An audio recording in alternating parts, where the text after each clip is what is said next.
할렐루야, 작은 예수교회 이영중 목사입니다. 지난 한 주 동안 잘들 계셨습니까? 이제 제가 기도함으로 영상 설교를 시작하도록 하겠습니다. 고마우신 아버지 하나님 감사합니다. 이 시간에 저희들 하나님의 말씀을 듣고자 합니다. 저희들의 마음을 열어주시옵소서. 또 말씀을 전하는 저에게도 하나님께서 함께하여 주셔서 하나님의 말씀을 잘 전할 수 있도록, 하나님의 마음이 전달될 수 있도록 도와주시옵소서. 예수님의 이름으로 기도하였습니다. 아멘.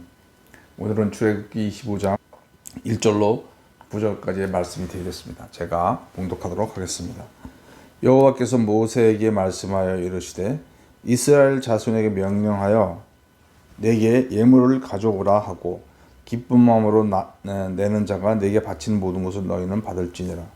너희가 그들에게서 받을 예물은 이러하니 금과 은과 놋과 청색 자색 홍색 실과 가는 배실과 염소 털과 붉은 물들인 수양의 가죽과 해달의 가죽과 조각목과 등류와 관유에 드는 향료와 분향할 향을 만들 향품과 호마노며 에봇과 흉패에 물릴 보석이니라.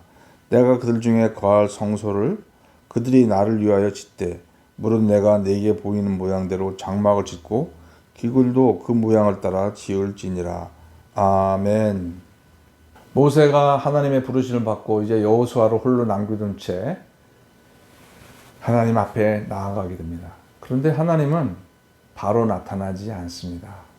40일 낮과 밤을 고독 가운데, 외로움 가운데, 혼돈 가운데, 많은 갈등 가운데 있을 때에 40일이 지났을 때에 하나님께서 모세에게 나타나신 것을 성경은 기록하고 있습니다.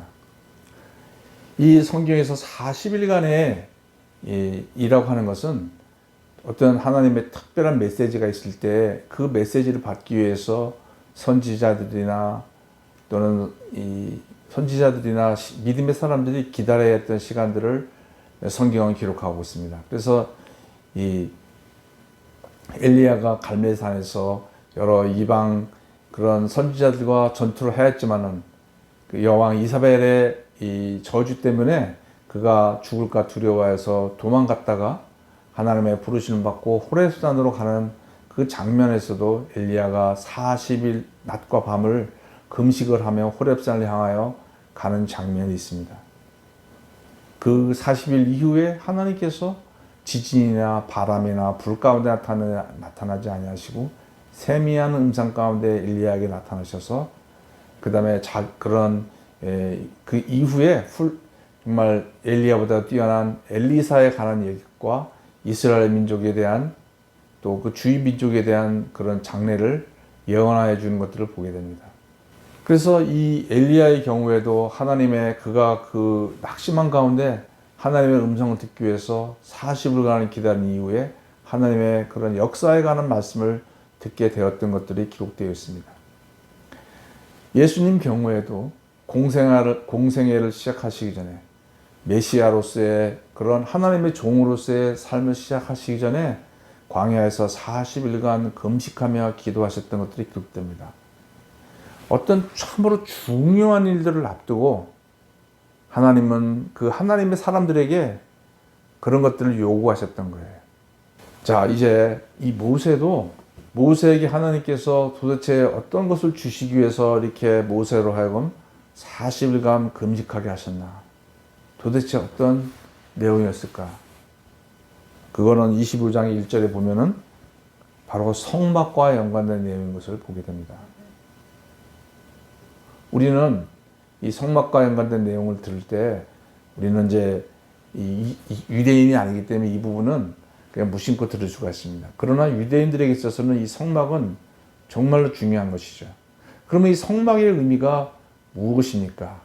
이 성막은 하나님께서 이 모세로 하여금 40일 동안 금식하면서 간절히 기다리게 했던 그런 내용입니다. 도대체 이 성막의 내용은 무엇일까요? 8절 말씀을 보겠습니다. 내가 그들 중에 거할 성소를 그들이 나를 위하여 짓되 8절 물은 내가 내게 보이는 모양대로 장막을 짓고 기구들도 그 모양을 따라 지을지니라. 하나님께서 이제 말씀하시기를 내가 그들 가운데 거하겠다고 하는 거예요. 그래서 이제 앞으로 나오겠지만은 이스라엘의 12지파가 이렇게 가운데 중심으로 나중에 십자 모양으로 위치를 하게 됩니다. 그리고 이스라엘 12지파의 그 센터에 성막이 있는 거예요. 우리는 뭐 이제 성경을 잘 알기 때문에 이 부분을 무심코 볼지 모릅니다. 그러나 하나님께서 이스라엘 민족 가운데 거하시겠다? 약속을 해주신 거예요. 그것도 장소를 정해서. 그래서 이스라엘 민족이 언제든지 부르면은 내가 그들과 만나주겠다. 우리는 뭐, 하나님은 정말 당연히 뭐 그래야 되는 사랑의 하나님이시고 또 우리에게서는 은혜이지만 그러나 하나님 입장에서는 그 천지의 주제가 되시고 영이시며 이 세상 어디나 다 계시는 하나님께서 자신을 한 곳에 자신을 묶어두겠다고 하는 것은 신학적으로는 엄청난 하나님의 자기 비하의 모습이라고 신학자들은 표현하고 있습니다. 이것은 마치 신약 시대에 예수님께서 인간의 몸을 입고 오신 겁니다. 그런데 하나님께서 한 인간의 몸속에 자신을 가두셨다? 그것은 우리의 이성으로는 다 이해할 수 없는 그런 신비 중에 신비인 줄 압니다. 그래서 이 신비를 인간의 생각으로 이해하기 위해서 많은 그런 이단적인 교리들이 오늘날까지도 나오고 있습니다. 그래서 예수 그리스도는 한 뛰어난 인간이었다라고 이렇게 주장하는 교리들과 또한 교리는 예수님은 신이시다라고 인간의 모양이 띄었지만 신이었다라고 하는 그런 교리들. 그러나 2000년 동안 기독교 역사에서 여전히 고백하고 있는 것은 예수님은 완벽한 하나님이시며 또한 완벽한 인간이었다라고 고백을 합니다. 그것은 우리의 이성으로는 이해할 수 없는 신비 중의 신비인 줄 압니다. 그래서 예수님께서 인간의 몸을 입고 오신 것을 빌립보서 말씀에서 자기를 낮추셨다라고 성경은 또한 기록하고 있는 것이죠. 이 하나님께서 이스라엘 민족 안에 그 성막 가운데 이스라엘 민족과 거하시겠다고 하는 것은 엄청난 자기 비하이면서 자기 제한이신 겁니다. 우리가 이제 어떤 사람들하고 약속을 하기 원합니다. 어떻게 뭐 친해서 우리 다음에 만나자. 약속을 하면 그 시간과 장소를 정하는 게 좀 불편해요. 왜냐면은 시간과 장소를 정하면 그거 지켜야 되는 거거든요. 그런데 친한 사람일수록 내가 그 시간과 약속을 정하면 지키게 되고 그 친하지 않거나 나와 별 이해관계가 없다고 생각할 때는 약속을 했다가도 파기하는 것이 우리 인간들의 습성인 줄 압니다. 저 이영중 목사도 부끄럽지만 그럴 때가 있습니다. 그런데 그만큼 이 어떤 약속을 한다. 그 시간과 장소를 약속한다고 하는 것은 우리를 불편하게 하는 거예요. 그런데 하나님께서는 그렇게 하지 않으셔도 되는데 우리 인간을 위해서 인간이 언제든지 부르면은 만날 수 있는 장소를 시간과 장소에 구애하지 않게 너를 만나겠다고 약속을 하시는 거예요. 자기를 스스로 구속시키는 거죠. 우리가 한 남자와 한 여자가 서로 결혼하기 전까지는 여러 이성들을 자유롭게 만날 수가 있습니다. 이성의 관심으로 만나다가 결혼을 하면 우리는 더 이상 어떤 다른 남자나 여자를 이성의 관심으로 보면은 안 되는 줄 압니다. 그것은 하나의 서로가 약속이죠. 그래서 결혼은 축복이지만 한 남자와 여자 입장에서 보면은 그것처럼 구속이 아닐 수가 없습니다. 자기를 그 가정이라는 곳에 가두게 되는 거죠. 그래서 하나님께서 이렇게 이스라엘 민족 한 가운데 거하시겠다 하는 것은 그 이스라엘 민족과 결혼을 하셨잖아요. 결혼을 하셨기 때문에 자신을 이제는 이스라엘 안에 가두시는 엄청난 자기 비하의 모습을 보여주신 것입니다. 그 사랑의 하나님께서 이스라엘 민족을 위해서 스스로를 낮추시고 구속시키신 그 모습, 이것은 장차 이 사건으로부터 1500년 뒤에 하나님께서 온 인류를 위해서, 지금은 이스라엘 민족을 위해서 자기를 낮추시지만 앞으로는 1500년 뒤에 온 인류의 구원을 위해서 하나님께서 스스로 자신을 인간 몸속에 가두시는 그런 것들을 미리 예언하여 보여주신 거라고 우리는 믿게 됩니다. 우리는 자유롭게 살 수가 있습니다. 그러나 우리는 사랑하는 사람이 생기면 그 사람을 위해서 내 맘대로, 내 뜻대로 살지 않고 그 사람을 위해서 살게 되는 그런 구속의 길로 우리는 들어가게 되는 것을 보게 됩니다. 하나님께서도 이스라엘 민족을 위해서 자신을 제한시키시는 이 구속의 하나님, 자기 비하의 하나님을 성경은 말씀하고 있습니다. 그래서 신약 성경에서는 너희도 예수 그리스도의 겸손을 본받으라. 하나님을 위해서, 사랑하는 사람을 위해서 나의 자유와 권리를 다 쓰지 아니하고 포기하는 삶. 예수 그리스도의 그런 겸손을 배우라고 말씀하고 있는 줄 압니다. 또한 하나님께서 이제 성막을 이렇게 만드셔서 이스라엘 민족 안에 거하시겠다라고 이렇게 말씀해 주신 그 은혜의 말씀을 참 모세가 들었는데, 그럼 이제 그러면 성막을 과연 그 하나님이 거하실 그 장소를 무엇으로 만들까? 그 주위에 있는 많은 신전은 화려하고 장엄하기 끝이 없습니다. 그리고 그 신전들은 그 사람들이 함부로 접근할 수 있는 그런 곳에 만들지 않고 뭔가 신비를 띠기 위해서 약간 뒤떨어진 곳에 이렇게 만들어 놓고 뭐 그랬던 거예요. 근데 하나님께서 자신이 그 이스라엘의 한가운데 거하실 뿐 아니라 그 이 성막을 만드는 재료를 모세에게 불러주십니다. 한번 보겠습니다. 보면은 3절에 보면은 너희가 그들에게서 받을 예물은 이러하니 금과 은과 놋과, 또 7절에 보면은 에봇과 흉배에 물릴 보석이니라. 그러니까 요 구절에서는 금과 은과 놋과 보석. 와, 뭐 진짜 하나님이 계시는 것이니까 이 세상에 어떤 것보다도 화려하게 장식을 해야 되지 않습니까? 이 세상에 있는 어떤 다른 신전보다도 더 화려하게. 왜냐하면 그것들은 다 가짜 신이지만 하나님은 살아계신 분이시잖아요. 그렇기 때문에 금과 은과 보석.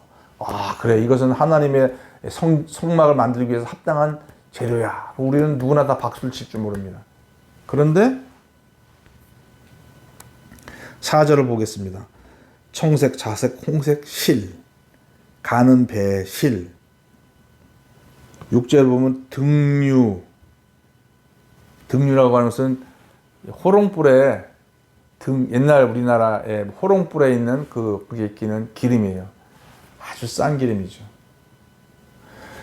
그러니까 금과 은과 놋과 보석뿐 아니라 실, 그리고 등잔키는 그 기름.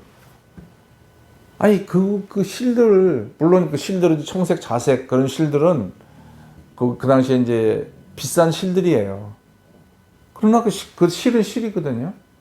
등기름, 호롱불에 키는 그 기름, 별것 아닌 것 같은 것. 그 또 하나님은 그것도 쓰십니다. 우리 생각에는 아주 하나님 앞에 쓰이기 위해서는 뭐 멋있고 화려하고 막 그런 것만 하나님이 요구하실 것 같지만, 하나님은 우리 일상생활 가운데 굴러다니는 거, 실처럼 굴러다니는 거, 기름, 식용유, 뭐 식용유 같은 그런 그 기름, 흔해 빠진 거. 이게 뭐 그게 하나님의 성막에 도움이 될까? 그런데 하나님은 그것도 요구하시는 거예요. 하나님은 겸손하셔서 우리에게 엄청난 것을 요구하고 계신 게 아니라 인간이 갖고 있는 그 최대치를 내놓기를 원하시는 거예요. 갖고 있는 것 중에서. 우리가 이제 이 예물을 통해서, 이 성막을 지을 재물을 통해서 우리가 암시해 볼 수 있는 것은, 어떤 사람은 금과 은과 보석을 갖고 있는 사람이 있어요. 이 사람은 부자죠. 어떤 사람은 그런 게 없고 그냥 겨우 실이나 이런 그 등기름 이런 걸 갖고 있는 가난한 사람도 있다는 거예요. 그래서 이 한참 전에 말씀드린 거지만은 하나님께서 말씀하신 것은 이 이스라엘 민족이 가나안 땅에 들어가면은 부자도 생길 것이고 가난한 사람도 생길 것이고 주인도 있고 노예도 생길 것이다. 이런 빈부격차돼서 말씀하셨다고 말씀드렸지 않습니까? 벌써 이 광야 생활을 하고 있었지만 그들 내에서도 그런 금과 은과 보석을 내놓을 만큼의 부자도 있었고 그냥 실이나 식용유나 그런 아주 그 등기름 정도밖에 내놓을 수가 없는 최대치가 그것밖에 내놓을 수 없는 그런 가난한 사람이 있었다는 거예요. 그러나 하나님은 원하시는 것은 뭐냐? 네가 갖고 있는 것이 크든 작든 그 중에서 귀한 것들을 내놓으면 된다. 그 귀한 것이 금과 은과 보석이 된 사람은 그것을 내놓고 내놓을 게 실이나 식용유밖에 없는 사람은 그것도 내놔라. 대신 즐거운 마음으로 내라. 하나님께서는 우리 하나님 앞에 쓰임받는 사람들 정말 저 사람은 하나님 앞에 정말 쓰임받아 마땅해. 저런 사람이라면 하나님 쓰임받을 거야. 그런데 나 같은 사람은 시시하고 하나님 앞에 쓰임받을 수도 없고 오히려 하나님께 욕이 될 거야. 그런 사람도 하나님은 쓰신다는 거예요. 우리 사람 생각에는 그렇게 사람을 차별할지 모르지만 하나님은 하나님의 교회, 이 하나님의 성막을 위해서는 귀히 쓰는 사람도 사용하시고 별 볼 일 없고 있으나 마나 또는 있어서 안 돼 보이는 그런 초라한 사람도 하나님은 쓰신다는 거예요. 이것이 이 성막을 통해서 나타나는 하나님의 마음입니다. 그래서 하나님께서는 이스라엘 민족에 있는 그 12지파 거기에는 참 다양하고 능력의 차이도 있고 또 경제적인 차이도 있지만 그들이 자기들이 있는 있는 것 그대로 하나님 앞에 드릴 때 하나님은 그것을 다 아우러서 성막을 만드시고 그 안에 거하시겠다는 겁니다. 세상에 이런 신이 어디 있습니까? 많은 신들은 무조건 귀한 것만 요구하고 그러는 것들이 많이 있는 줄 압니다. 그러나 우리 하나님은 자기가 갖고 있는 그 능력이 있으면 있는 대로, 없으면 없는 대로, 돈이 많으면 많은 대로, 돈이 없으면 없는 대로 자기 안에서 최선의 것을 드릴 때 하나님은 그것을 들어서 하나님이 거하시는 성막을 지으시겠다는 거예요. 성도 여러분, 이 유튜브를 보시는 분 중에 나는 하나님 나라에 전혀 도움이 안 돼. 나 같은 사람이 하나님 나라를 위해 산다고? 나는 오히려 하나님의 나라에 교회에 해를 끼칠지도 몰라라고 그렇게 주눅들어 계신 분이 계십니까? 그렇지 않습니다. 성도 여러분, 우리 자신은 하나님 앞에서 다 귀중한 존재들이라는 것을 믿으시고 오늘도 이번 주도 자기가 갖고 있는 조그마한 그런 어떤 힘이 있다면 그 힘을 조그만 재물이 있다면 10원, 100원 그거라도 어떤 하나님을 위해서 내가 헌금하고 드리는 그런 성도님 되시기를 축원합니다. 기도하겠습니다. 아버지 하나님, 오늘 성막을 통해서 가르쳐 주신 것을 감사합니다. 저희들 안에 거하기를 원하시고 또 저희들에게 많은 것을 요구하지 아니하시고 있는 그대로를 받으시는 아버지 하나님을 찬양을 드립니다. 예수님의 이름으로 기도하였습니다. 아멘.